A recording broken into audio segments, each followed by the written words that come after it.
Good evening. Welcome to this edition of the Mystery Wine Blind Tasting. I'm Neal, Wavra, your host here at Field & Main Restaurant on a very aromatic and gorgeous May evening. I hope you'll join along, whether you have the wine or not. For those of you that, of course, have the wine, looking forward to tasting through this wine, experiencing this wine from the sight perspective, from the nasal perspective, and from the gustatory taste perspective. But if you don't have the wine, you can play along with us anyway. We're going to go through a deductive process of weeding out what this wine isn't first, and then determining what it might be at the conclusion, trying to look forward to figuring out whether it's a grape from somewhere in the old world, somewhere in the new world, a wine of light, medium, or robust profile, a wine that has an earthen element or a fruit element. We're going to explore all of that in the next 20 or so minutes as we taste this particular wine. Bob and Dean, hello, hello. Sarah, good evening. Welcome to have you. Great to have you, here. I've been tasting wine all day today, thanks to a wonderful wine luncheon we hosted here for some folks in the trade with the wines of Zuccardi. And those wines are exceptional. I think we did an event 6 years ago now and had Sebastian here for an extraordinary lineup of Malbecs, and they have some fascinating white wines, including Semillon and Verdejo. They have some Albarino, some Chardonnays, but Malbec, of course, most known for, and a little Cabernet Franc, and a really gorgeous Cabernet Sauvignon. So Barbara and Chris, welcome. The Kavitskis are here, Julie as well. Julie, no, I did not try the Brisa yet. Shh. Holding that. We're going to have a little moment where we pull all those things out. May is an extremely busy month, and I haven't gotten a chance to pull everybody together, but the wine team meets tomorrow, and so I think I'd like to pull that out then and see if we can't stump some people. I'm pretty guaranteed we are going to, so absolutely we'll do that.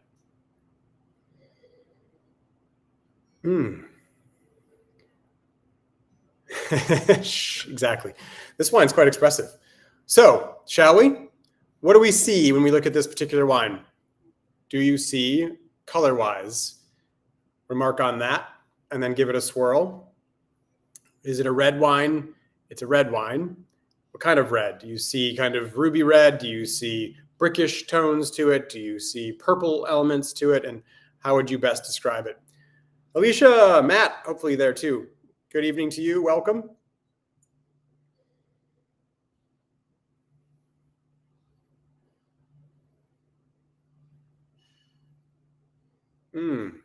Medium ruby colored. Yeah, absolutely. Intensity, looking for something that's kind of see-through, a little bit more opaque. Where does it range in a spectrum of you could read the paper through it to you can't even see light reflected through it? So in this context, right, ruby elements, some purple elements. It's relatively deep. Like I couldn't read through it, I don't think. Nope. So it's pretty deep and rich. Give it a swirl too as you do. Note where the wine ends up on the glass, and then what forms from there. Are there tears that form and stream down? And then do they hold in the form of a leg for a period of time? Are they moving fast? Are they moving slow? Do the tears sheet on down in one big sheet and there aren't really tears? Or are there individual tears that form and then that hold their shape in a leg that hangs out for a bit? I'm seeing some slow moving tears that are holding shape. So you couple that with some ruby elements that have deep purple color, very, very nearly opaque. Maybe not fully opaque on the rim, but as you get to the center of the glass, it's pretty opaque. So a deep purple, ruby, deep, rich color, richness to the profile of the visual, and then slow moving tears. We're talking about potentially a warm climate wine or a grape that has some real intensity to it. And so we know a lot about this wine just from our first quick visual, right? Decent legs. Julie, I hope that wasn't a judgment of the wine. These legs are just lovely. They are structured for sure. So we have a bit of richness here. I don't know that we have residual sugar yet, but slower syrup, you think about like a maple syrup or a honey syrup, that would move very slowly because it would have sugar in it. And that sugar makes it move slow. the same sugar that's there could be fermented into a higher alcohol wine. Think of something on the higher alcohol side, like an Amarone, or even port. But port would have residual sugar too. So thinking about something that's dry, so higher alcohol, think about, I don't know, even vodka or gin. They will hang in a glass more than water would because there's a higher density in that beverage based on the alcohol that's in it. So those tiers and those legs are an indication of some element of sugar, whether it's in a residual form or in a fermentation form by way of alcohol. Yep, clear edge, tiny bit of a watery meniscus, but not much, right? There's a little bit there, as Dean is noting there, and that, Dean or Bobbin perhaps, but that watery meniscus or that watery rim would be an indication of higher alcohol.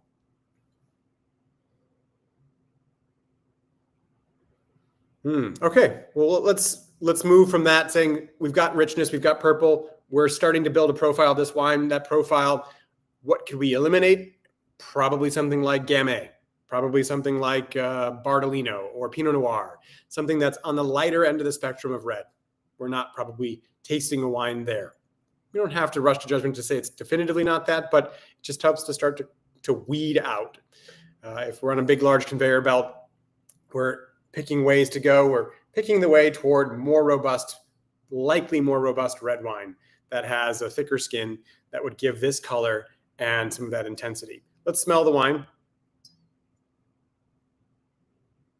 Barbara, yeah, your chat won't view anyone else. No one else is on camera but me. That's the downside of being here with us. You have to look at just me for the entirety of the chat, but the actual streaming chat everybody can see and can respond to.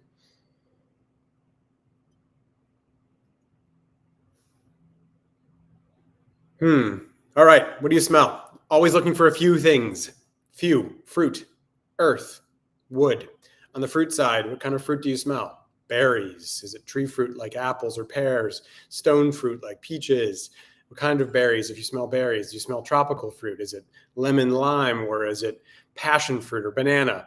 And then what's the shape of the fruit? Not by the actual physical shape, but I mean, what condition is it in? So is it fresh fruit, tart fruit, underripe fruit? Is it dried fruit, stewed fruit?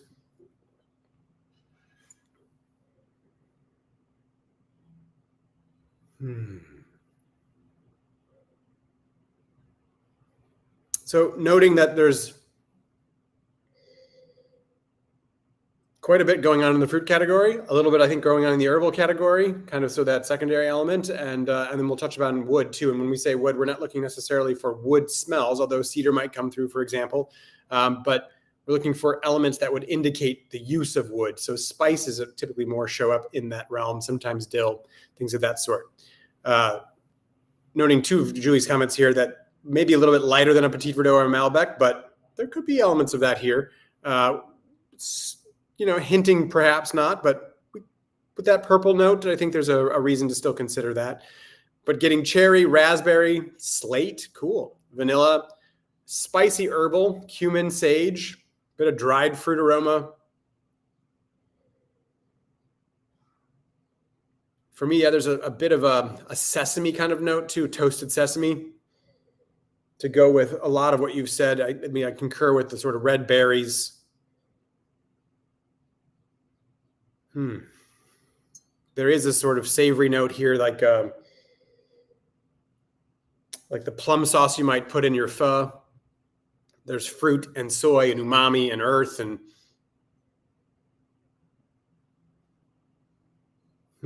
spice for sure. So those spices, that sesame note, those are indications probably of some element of oak. They're not guaranteed to be a certain percentage or a kind of oak, but there's a quality of oak here. There's a quality of fruit that's both kind of fresh and dried and slightly medicinal.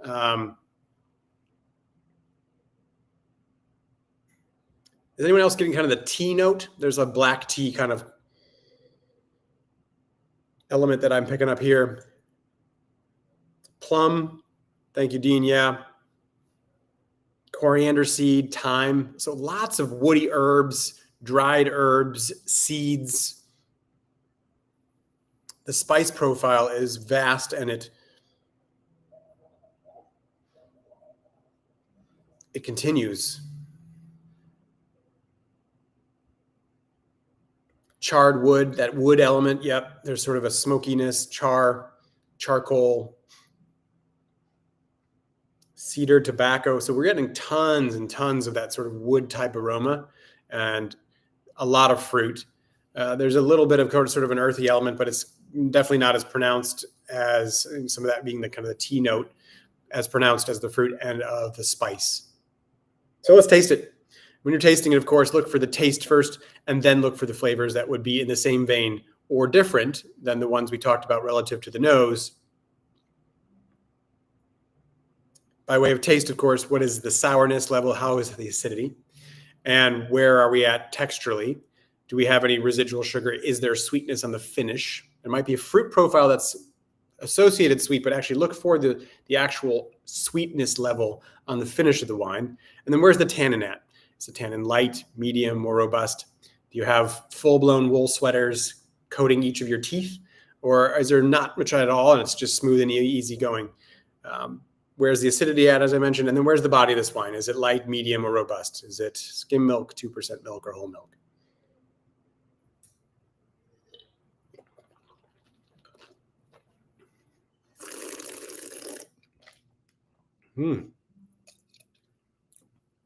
Wow. Woo. Oh, there's a lot of fruit.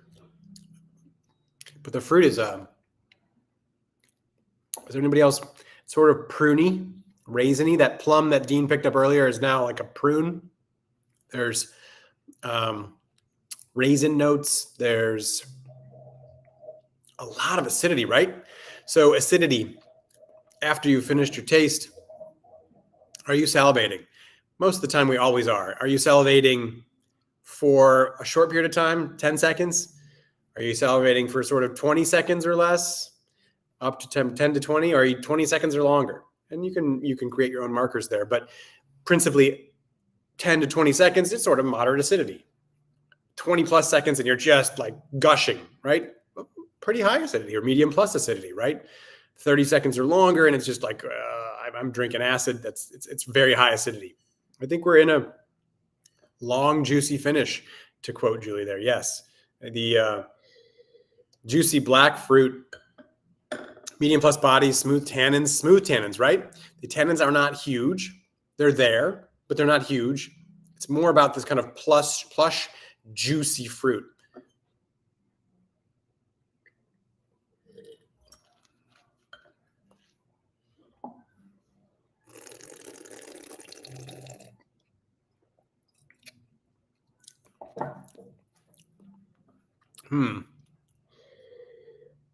So that raisin element, right? That's a neat wine component. And sometimes that is actually, it's more an indicative of this warmer climate element. And so it reflects back on what we found by way of those slow kind of moving tiers that formed pretty solidified, individualized legs, that deeper texture, deeper quality profile, and the richness of the visual of the wine. It has some viscosity to it. So a grape that is pretty sun-drenched and might even raisinate a little bit, which would concentrate. Let's think about just for a moment what the actual alcohol looks like on this wine too. Are you getting a little burn from your sip? Do you have a little heat coming through?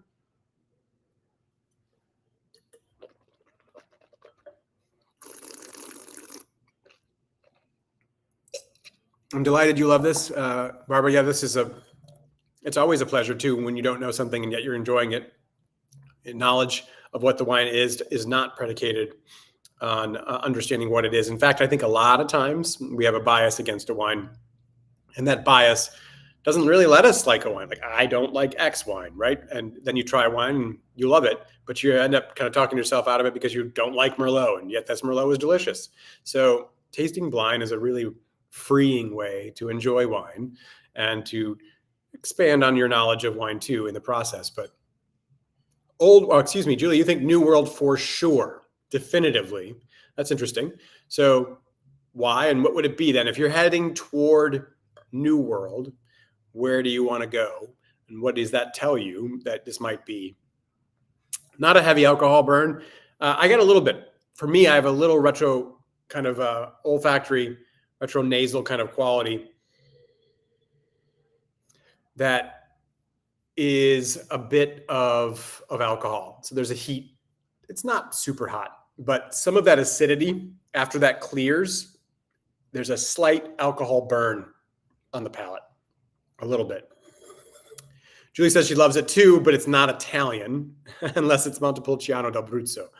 I was going to say there's at least one wine that I always think of, and I just referenced from a raisin standpoint, and that would be Amarone. I don't think this is Amarone, but there's a process of making a Valpolicella into a partial Amarone with a passage of Valpolicella over some of the Amarone skins that have been raisinated to make something called ripasso. And ripasso has this raisiny, juicy, fruity, lovely profile that I think is in the mix here. So 13%, I think I'm going to go a little higher. I mean, that's good. Let's make a note, 2 point, and we'll look at it as we reveal. I think we're at closer to 14. In the New World, Zinfandel, absolutely worthy of a consideration here, right? So Zinfandel giving us lower tannin, but some of this richness and flavor, tons of fun, fantastic fruit. Primitivo from Italy would be the corollary to Zinfandel, but if it's definitively not Old World and it is New World, Zinfandel absolutely, I think, should be considered. You open a Turley to compare to this. That's a really nice way to go. Like, if you have the depth in your cellar to just pop a Turley to see if it matches toe to toe with this and it looks similar, that's pretty darn cool. So Zinfandel as an option. Mac and cheese, super creamy, rich.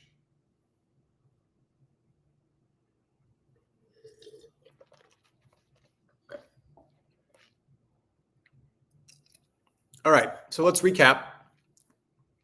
There's some pretty high acidity. Medium plus.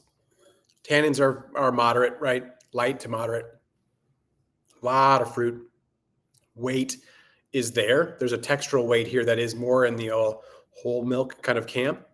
So deep kind of purple, slight ruby flecks there, opaque, higher alcohol potential, richness there, New World, Old World potential, but definitely more in a fruit expressive place.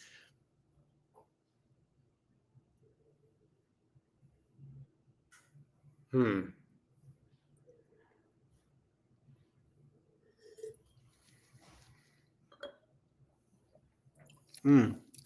the bottle game perspective, no, certainly Turley is in a more slope-sided, but you can find Ridge, for example, and you can find all those Ravencroft wines and many others Zinfandels in this shape bottle. We have a number here.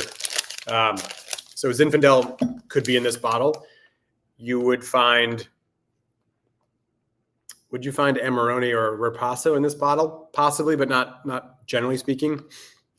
If it's Old World, it probably needs to be somewhere that has a good deal of richness and ripeness. And so what about something like, could we say this is Spanish? We're talking a little bit about Italy. Does this read Spanish to anyone?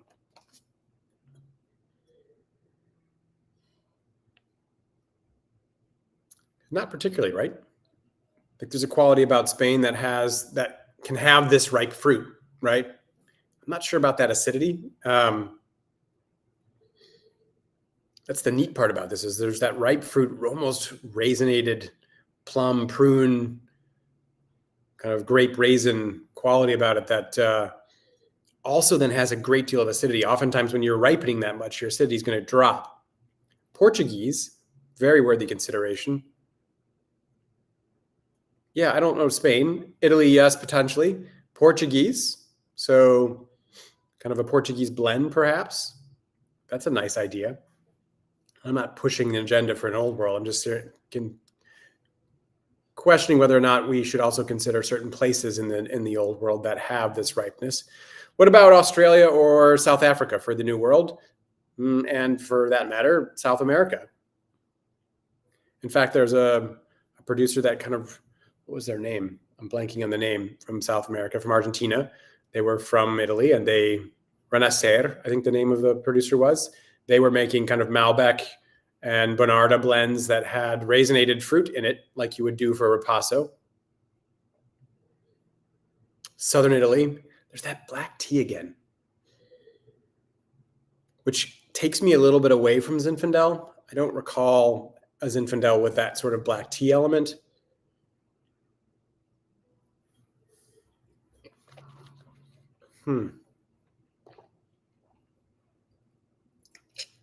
Yeah.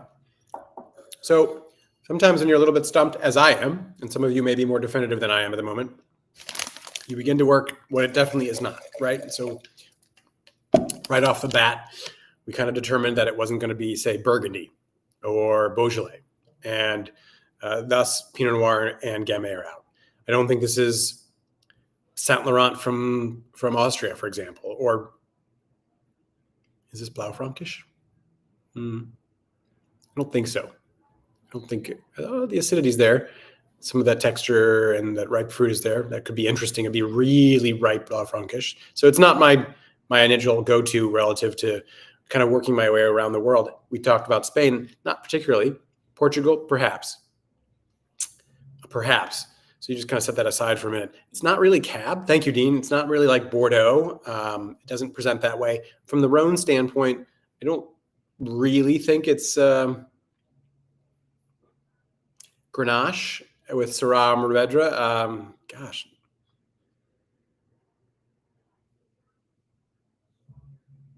No. I don't think so.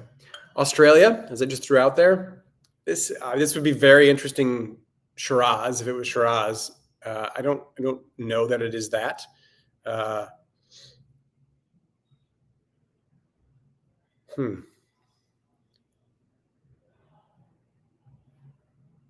Yeah. And so Argentina, is it Malbec?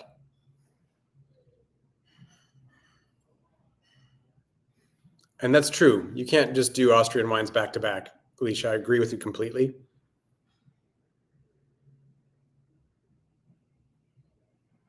Italian hunter's chicken and risotto. That sounds fabulous. That sounds delicious. Yeah, there's a quality about this wine that has a little bit of flexibility, even despite the fact that it's a little bit more on the robust side. Without the tannin and with the sort of that big dollop of fruit, you think, it's got one kind of lane to be in. But then that earthen element and that black tea note and some of those dried spice herb notes, delicious. Robin says no to Malbec. It's not like blue. It has that wood note. So where do you get that wood as pronounced? A lot of places. And so it's not a super identifier.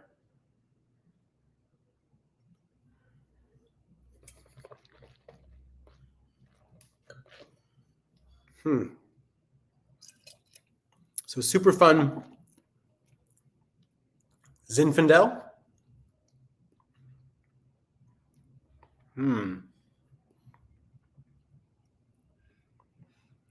Yeah. I'm a little stumped. What do you guys think? Where are you leaning towards? I'm seeing notes, of course, that New World Malbec maybe, not really Old World. So people mostly are on the side of the New World, not necessarily Old World. So where do you want to go in the New World? Staying Zinfandel? And if we're saying Zinfandel, we're saying California. So we're saying that this wine presents California profile. There's almost like a menthol element coming through, or eucalyptus perhaps. Yeah. California Zinfandel.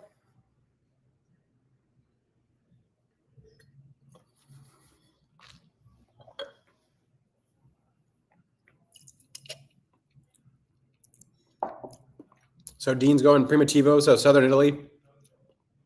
Primitivo, that'd be cool. I kind of like that call. I'm having a little tougher time like reconciling California Zin with respect to both the acidity and that tea sort of smoke spice note, which could really just come from the oak. Aglianico, nice, Alicia. Yeah, Aglianico, volcanic soils, deep and ripe, some of that raisinated kind of warm fruit. I like that call.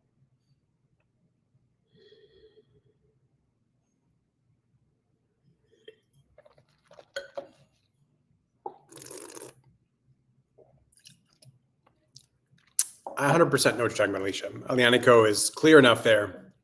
I think you're missing an eye, but I didn't even notice until you said something. So southern Italy, Aglianico would be coming from southern Italy, from Campania, and variations of Aglianico can have a little bit less tannin, but it's pre-tannic wine typically. So this could be in that camp, just kind of more easygoing version of it.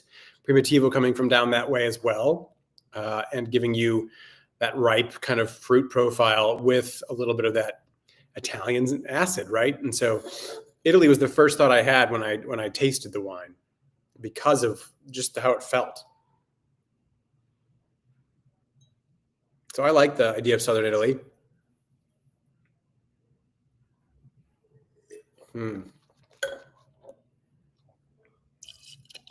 Interesting. This wine really hasn't changed a tremendous amount at this point. And between 22 and 24, 25 minutes of the tasting, there's usually kind of a shift in the wine. And it seemed to stay relatively consistent.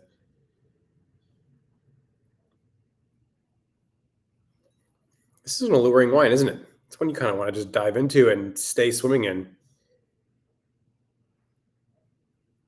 There's a little bit more of an earthen profile coming out. There's almost a little bit more of like a barnyard manure. That's going to pull me further away from California. So I'm gonna probably zero more in on Italy.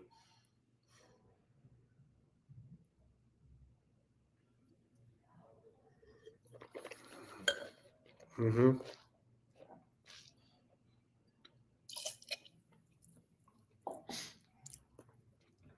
It's not just that kind of raisiny, but raisiny and red, bright fruit element of the northeastern Italy, the Ripasso.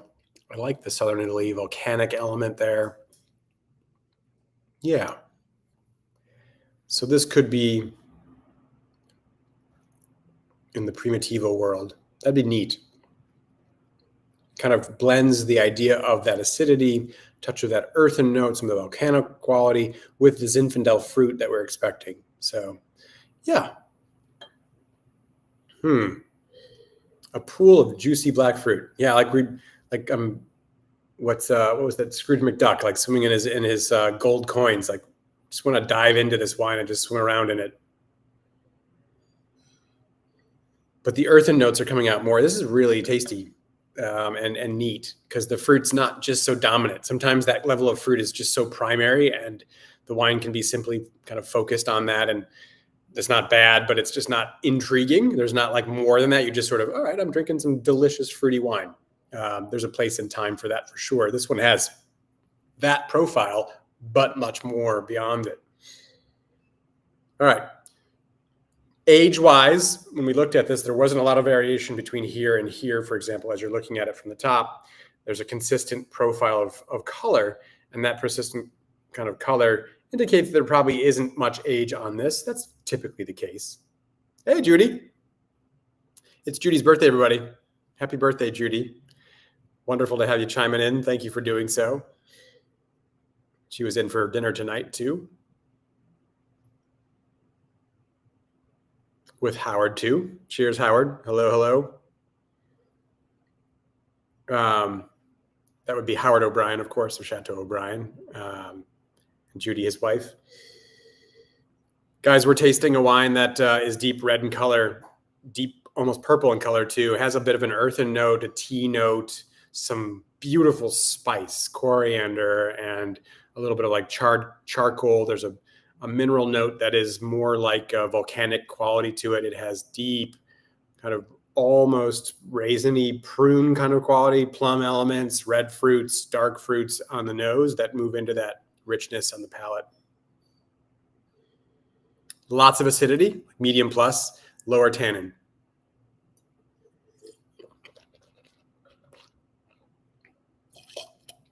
All right. Where are you going to plant your flag? What do you think it is? Is this wine old world, new world? What varietal is it? Where does that wine belong? Where does that varietal come from? And then how old is it? And I think based on everything we've talked about and where you've helped me get to, I'm going to say Primitivo. I'm going to say, so Southern Italy, and 2022, 2023. So 2 to 4 years old, and a lovely wine, one I've thoroughly enjoyed. We got another vote for that from Julie. I know we had that from Dean and Bobbin. Are those of you that were on kind of the California's in kick staying there? Are you throwing out something else out?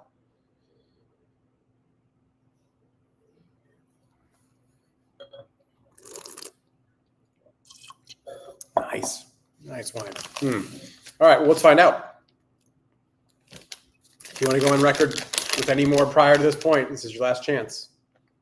Here we go. Negro Amaro. So this is Italian. Cool. Very nice. So Negro Amaro from Salento. Yeah. I think we get pretty close to good points for saying Primitivo. Very nice. 2023. So 2 years old. And where's the alcohol at?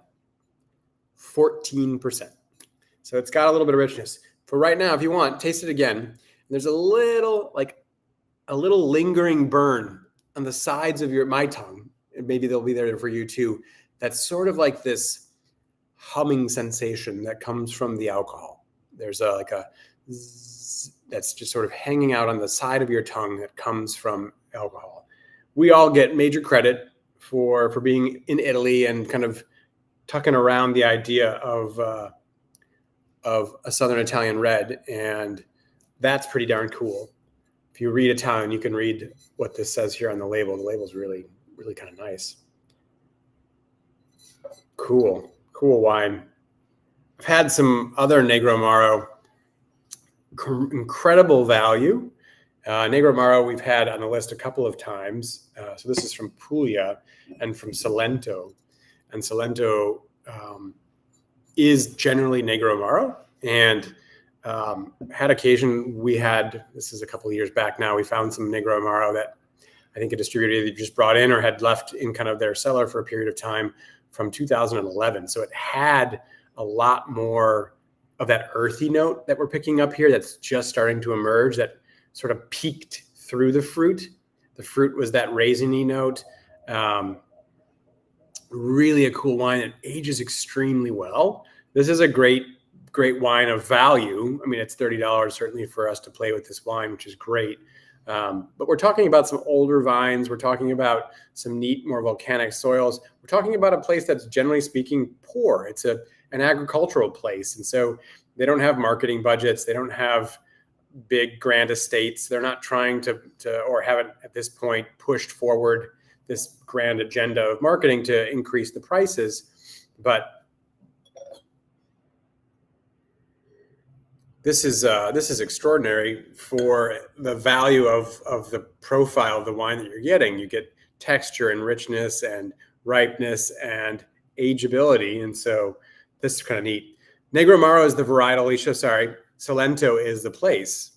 And from Salento, they grow Negro Amaro there. This is a neat wine from Puglia. From Puglia being the overall province or region, and then Salento being within that space, and Negro Amaro being the grape. So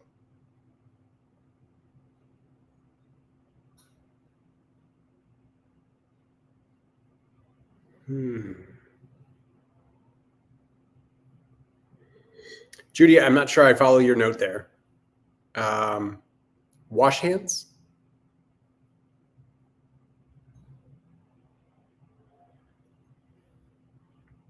Question mark. Old Dream, Corey. Thank you for translating that. I was wondering what Vecchio Sono means. So Old Dream, that's tremendous. There's a quality about this, if you read the back of the label too, that the dream of an entire family to build their own winery, the occasion of 100% Negro Amaro that contains every drop of the experience and passion of 4 generations. This is a lovely bottle. I would happily also, Julie, drink this wine again. There's a quality about richer wines that I think I noted a little bit earlier too, that this one has some flexibility with, but sometimes richer wines have one lane to be in. They have one occasion or one type of occasion to be featured at. And this wine could go with roast chicken, and it could go with a roast beef and be kind of equally enjoyed at both, especially if you had herbs involved in the cooking of both. That's the exciting part about this. So yes, Judy, you're right. It is my birthday too. We are both Tauruses. Mine's coming up in a week or so.